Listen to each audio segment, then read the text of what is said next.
Welcome viewers. Today in this video we are going to learn 11th Biobotany chapter 4 reproductive morphology. So in this chapter we are discussed about Gynoecium. In previous class we are discussed about the third world of flowers such as Gynoecium discussed very detailedly. So now how is Gynoecium is present in the flower and what is said to be in a flower. இது என்ன சொல்கிறாங்க, இது ஃப்ளவரில் எங்கே இருக்குது அப்படின்னு பார்ப்போம். Gynoecium you know well because it is a female reproductive part and also it is the inner whorls of a flower. You know well the floral whorls, there are the two types of floral whorls, they are accessory whorls and essential whorls. Accessory whorls consist of calyx and corolla, we have discussed in previous videos, and essential whorl consists of two main part. Why it is called essential? Because these that means Gynoecium and Gynoecium are directly involved in the pollination and also it is a sexual behavior. So far it is essential whorls of flowers. So in previous class, in previous videos we have discussed about the Gynoecium and its types elaborately, but now we are discussing about Gynoecium. It is a female reproductive part and also it is the innermost whorls of a flower அப்படினு சொல்றாங்க. அதாவது essential whorls உடைய second part அப்படினு சொல்றோம். சரி, it is also called pistils அப்படினு சொல்றாங்க. சரியா? சரி, Gynoecium or pistil is a female reproductive part of the flower. ஒரு மலருடைய தேன் இனப்பெருக்க உறுப்பு அப்படின்னு பார்த்தீங்கன்னா இந்த Gynoecium அப்படின்னு சொல்கிறாங்க. சரியா? So in previous standards like 10th standards I think you are studied about the structure of Gynoecium.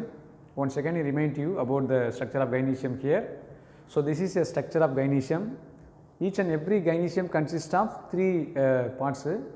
They are upper part stigma and middle part style and expanded swollen regions are called ovary அப்படின்னு சொல்கிறாங்க. அதாவது இது வந்து stigma, இதுதான் வந்து சூலக வட்டம் அப்படின்னு சொல்கிறாங்க. சரியா? தமிழில் சொல்லும்போது இது சூலக வட்டம். இது வந்து மூன்று பகுதிகளை வந்து கொண்டு இருக்குன்னு சொல்கிறாங்க. ஒன்று வந்து ஸ்டிக்மா, ஸ்டைலு அண்டு ஓவரி. சூலகம், சூல் தண்டு, சரியா, சூல் முடி அப்படின்னு சொல்லிட்டு மூன்று பகுதிகளை கொண்டது. இதை நீங்கள் 10th உங்களுக்கு சொல்லி கொடுத்துருந்துருப்பாங்க. நீங்கள் டிசெக்டட் பண்ணி பார்த்துருப்பீங்க. அதாவது ஹைபிஸ்கஸ் ஃப்ளவரில் டிசெக்ட் பண்ணி அதனுடைய 3 பார்ட்ஸை நீங்கள் வந்து டிஸ்கஸ் பண்ணி சொல்லி கொடுத்துருந்துருப்பாங்க. சரியா? இது எப்படி அமைப்பு இருக்குது, இது how does this is working during இந்த பாலினேஷன் ப்ராசஸ். அப்போ மகரந்த சேர்க்கை நடைபெறும் போது what is the role of these 3 part என்னென்ன அப்படின்னு பார்ப்போம். Then what is the structure of Gynoecium அப்படின்றதை நம்ம பார்ப்போம். சரி, Gynoecium or pistil is the female reproductive part of the flower அப்படின்னு சொல்கிறாங்க. என்னென்ன பார்ட் அப்படின்னு பார்த்தீங்கன்னா நான் சென்ட்ரலி வியூவாக நான் சொல்லியாச்சு. இன்னும் நம்ம கொஞ்சம் பார்க்கும்போது a pistil consists of an expanded basal portion. இதுதான் அந்த பிஸ்டில், அந்த அதாவது சூலக வட்டம்னு சொல்கிறது. Gynoeciumனா மகரந்த தாள் வட்டம், இது சூலக வட்டம். இந்த சூலக வட்டத்தில் அடியில் இருக்கக்கூடிய எக்ஸ்பேண்டட் விரிந்த ஒரு பகுதிக்கு பேர் தான் ஓவரி அப்படின்னு சொல்கிறாங்க. சரியா? A pistil consists of an expanded basal portion called the ovary அப்படின்னு சொல்கிறாங்க. And elongated sections called a style. elongatedனா என்னது? அடியில் உப்பிய ஒரு பகுதி, swollen regions, அது பேர் ஓவரின்னு சொல்கிறாங்க. இந்த ஓவரியையும் ஸ்டிக்மாவை சூல் முடியையும் இணைக்கக்கூடிய எலாங்கேட்டட் நீண்ட கம்பி போன்ற அமைப்பு பேர் ஸ்டைல், அதாவது சூலக தண்டுன்னு பேர். சரியா? elongated sections called the style and an apical structures that receives a pollen called an stigma. இப்போ நுனியில் இருக்கக்கூடிய ஸ்டிக்கி நேச்சர் அப்படின்னா ஒட்டும் தன்மை உடைய போலன் கிரைன்ஸை அட்ராக்ட் பண்ணக்கூடிய receives of pollen grains, அதாவது மகர்ந்த during the pollination process receive the pollination, அதாவது receive the pollen grains, அதாவது மகர்ந்த சேர்க்கையின் போது மகர்ந்த காற்றில் மிதந்து வரக்கூடிய மகர்ந்த தூள்களை கவரக்கூடிய அந்த ஒட்டும் தன்மையுடைய ஒரு பகுதிக்கு பேர் தான் ஸ்டிக்மா அப்படின்னு சொல்கிறோம். இவங்க ப்ரீவியஸ் கிளாஸில் வந்து சொல்லி கொடுத்துருப்பாங்க. So these are the 3 important parts of gynoecium, அதாவது சூலகவட்டத்தினுடைய மிக முக்கியமான 3 பகுதிகள் அப்படின்னு சொல்கிறோம். சரியா? சரி. In some cases the ovary with stipe, which means a stalk of the ovary. Stalk என்னது? இப்போ நம்ம ஏற்கனவே பார்த்துருக்கோம், the leaf stalk is said to be petiole, a flower stalk is said to be pedicel. சரியா? So அந்த மாதிரி நம்ம பார்த்துருக்கோம் இல்லையா? Even the inflorescence stalk, peduncle அப்படின்னு நம்ம எல்லாத்தையும் பார்த்துருக்கோம். Here some elongations have under the ovary. The ovary with stipe is called, that is called as stipe. அதாவது அந்த ஓவரி காம்புன்னு சொல்கிறாங்க இல்லையா, அதுக்கு தான் சூழ் தண்டுடைய காம்பு, சூழ் தண்டு காம்புன்னு சொல்லுது. Ovary with stipe is called stipitate ovary. காம்புடைய ஒரு சூழ் காம்புடைய ஓவரி, ஸ்டைப்பியேட், இதுதான் அந்த சூழ் காம்புன்னு போட்டு ஸ்டைப்பியேட் ஓவரி அப்படின்னு சொல்கிறாங்க. புரியுதுங்களா? இது ரொம்ப முக்கியமான ஒரு டேர்மு. நல்லா ஸ்டைப்பியேட் ஓவரி நல்லா ஞாபகம் வச்சுக்கோங்க. புரியுதுங்களா? அப்போ gynoecium is the innermost whorl of a flower அப்படின்னு சொல்கிறாங்க. It is also called as a female reproductive organ. Okay, so because these are the and also these are very important role in the pollination process அப்படின்னு சொல்கிறோம். Okay, இதுதான். And also it consists of 3 main part: stigma, style, ovary, like that. சரி, next carpel. What do you mean by carpel? Carpel, they are components of gynoecium. Carpels are the components of gynoecium. அப்போ என்ன சொல்கிறாங்கன்னாக்கா, கைனீசியத்தினுடைய, அதாவது சூலகவட்டத்தினுடைய ஒரு பகுதி தான் வந்து என்ன சொல்கிறாங்கன்னா கார்பல், அதாவது சூழிலை அப்படின்னு சொல்கிறாங்க. சூழிலை. They are components of gynoecium, of a gynoecium. Gynoecium is made up of one or more carpels. சரியா? அதாவது சூழிலைகள், சூழ் தண்டுன்னு பேர் இருக்கு, சூழ் தண்டு. அப்போ கார்பல், சூழிலை என்ன சொல்கிறாங்க? It is a components of gynoecium. The gynoecium is made up of, gynoecium is made up of carpels, one or more carpels அப்படின்னு சொல்கிறாங்க. ஒன்று அல்லது அதற்கு மேற்பட்ட சூழ்நிலைகளால் ஆனது அப்படின்னு சொல்கிறாங்க. சரியா? Carpels may be distinct or connate. அப்போ இந்த கார்பல்ஸ் வந்து பார்த்தீங்கன்னா என்ன சொல்கிறாங்க?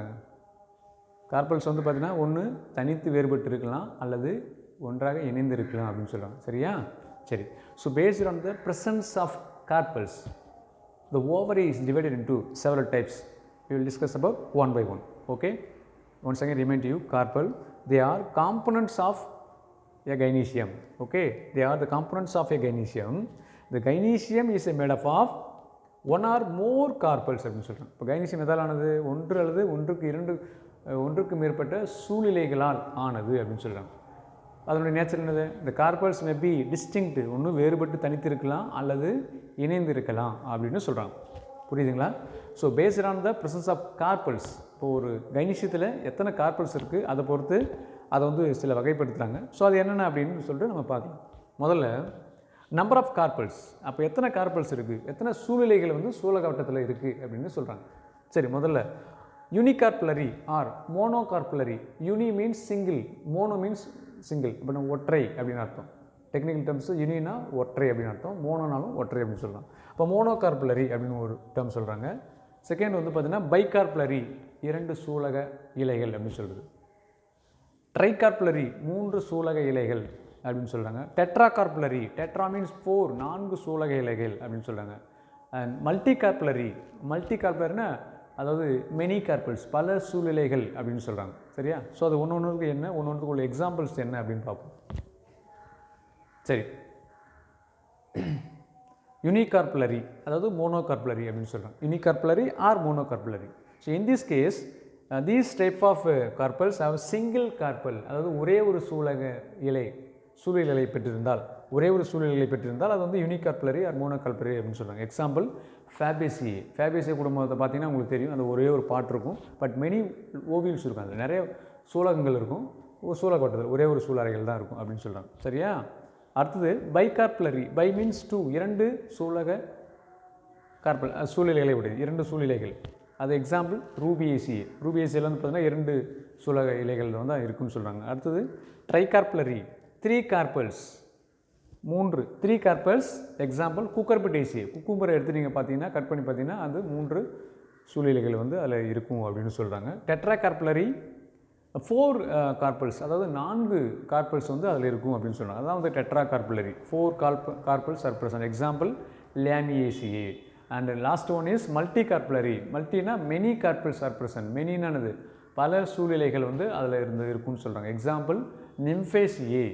சரியா, புரியுதா நான் சொல்கிறது? இப்போ நம்ம என்ன பார்த்துருக்கோம் அப்படின்னா, முதல்ல gynoecium, what is gynoecium, how it is distinct அப்படின்னு பார்த்துருக்கோம். சரியா, எப்படி இருக்குது, what is the parts of gynoecium.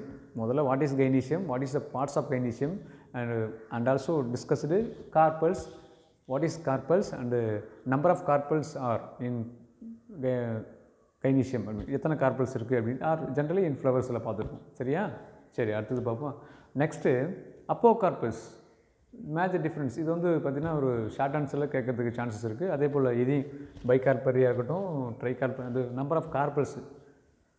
சரி, இதை வந்து it's a characteristic, it is also one of the technical வேர்ட்ஸ்னு சொல்லலாம். அது வந்து நீங்கள் பொட்டானிக்கல் ஸ்பீஷிஸ் படிக்கும்போது இது ரொம்ப முக்கியமான ஒரு ஹெல்ப்ஃபுல்லாக இருக்கும். அப்போது ஸ்டடி அபவுட் த கைனீசியம், சோளக்கோட்டத்தை பற்றி படிக்கும்போது அதில் இருக்கக்கூடிய நேச்சரை நம்ம சொல்லும்போது ரொம்ப முக்கியத்துவம் வாய்ந்ததாக இருக்கும்னு சொல்கிறாங்க. சரி, அடுத்தது அப்போ கார்பஸ்.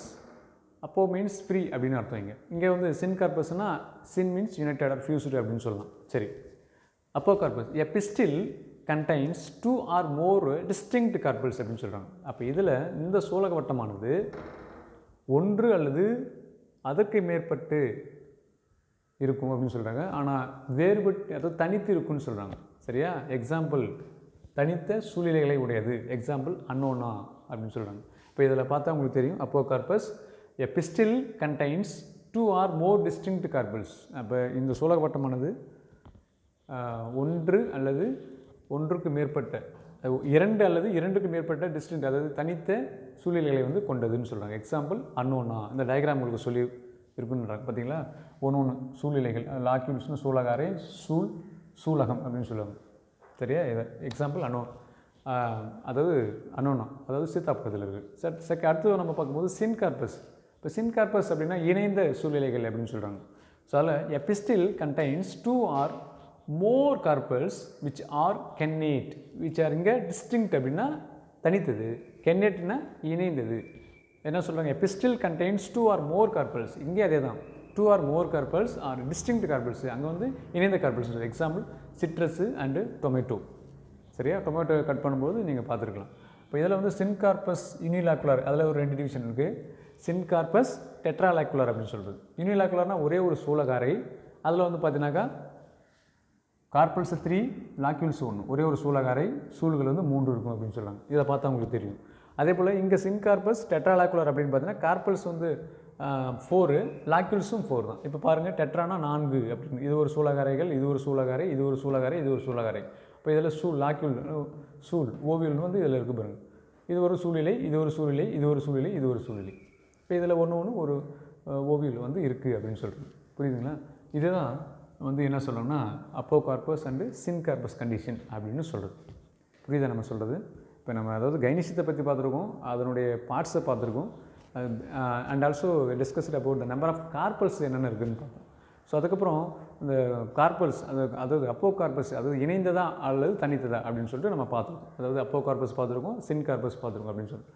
நெக்ஸ்ட் நம்பர் ஆஃப் லாக்யூல்ஸ், எத்தனை அதாவது சூலக அறைகள் வந்து இருக்குது அப்படின்றத பார்ப்போம். சரியா, நம்பர் ஆஃப் லாக்யூல்ஸ் அப்படின்னு எத்தனை சூலக அறைகள் வந்து இருக்குது. சூழிலை, சூலக அறை, சூலகம், ஓவியல்னா சூலகம். சரியா, so the ovary bears ovules. அப்போ ஓவரி தான் வந்து என்னதை பெற்றிருக்குன்னா ஓவியல்ஸ், அதாவது சூழ்நிலைகளை வந்து பெற்றிருக்குன்னு சொல்கிறாங்க. Ovary bears ovules on a specialised tissues called placenta. பிளாசண்டான்றது நம்ம சொல்லும்போது ஆக்சிஸ் ஆஃப் த ஓவரி அப்படின்னு சொல்லலாம், மையச்சு. சரியா, மையச்சு, தொப்புறு கொடி நம்ம சொல்கிறோம் இல்லையா, அதே தான் இங்கே சொல்கிறது. இப்போ ovary bears ovules on a specialised tissue called placenta அப்படின்னு சொல்லலாம். இப்போ இது எது பிளாசண்டானா இது நம்ம சொல்லலாம், மையாச்சு அப்படி பிளாசண்டா சொல்லலாமா? சரி, a septum is a cross wall or partitions of ovary. A septum, you know well, a septum na is small cross walls between the locules அப்படின்னு சொல்கிறது. செப்டம் na குறுக்கு சுவர் அப்படின்னு சொல்கிறது. is a cross wall or partitions of ovary அப்படின்னு சொல்கிறது. சரியா? So the wall of the ovary and septa, I mean from a cavity called locule. அப்போ இது ஒரு செப்டான்னு வச்சுங்களேன். இது ஒரு செப்டா, இது ஒரு செப்டா, இது ஒரு செப்டா. ஃபார் எக்ஸாம்பிள் இது ஒரு செப்டா, இது ஒரு செப்டா, இது ஒரு செப்டா. அதில் பார்க்கும்போது பார்த்திங்கன்னா இது ஒரு குறுக்குச்சுவர், இது ஒரு இதில் 4 குறுக்குச்சுவர். இப்போ இந்த குறுக்குச்சுவர் இருக்குன்னு வச்சுங்களேன், இதுக்குள்ளே ஒரு கேவிட்டி இருக்குது, ஒரு அறை இருக்குது. இதுக்கு பேர் தான் லாக்யூல், சூலக அறை அப்படின்னு சொல்கிறாங்க. சூலக அறைக்குள்ளே தான் என்ன இருக்குது, ஓவியூல் வந்து இருக்குன்னு சொல்கிறாங்க. Like that tetralacular and pentalacular ovaries are present. ஸோ அதை பொறுத்து தான் அந்த during the presence of septa the ovules are tetralacular and pentalacular. புரியுதுங்களா? டெட்ராலக்குலர் என்றால் என்ன, பென்டாலக்குலர் என்றால் அதனுடைய அந்த ஸ்ட்ரக்சர்ஸு, அதனுடைய எக்ஸ்பென்ஷன்ஸு அடுத்த வீடியோஸில் தெளிவாக நம்ம பார்க்கலாம். Okay viewers, thank you.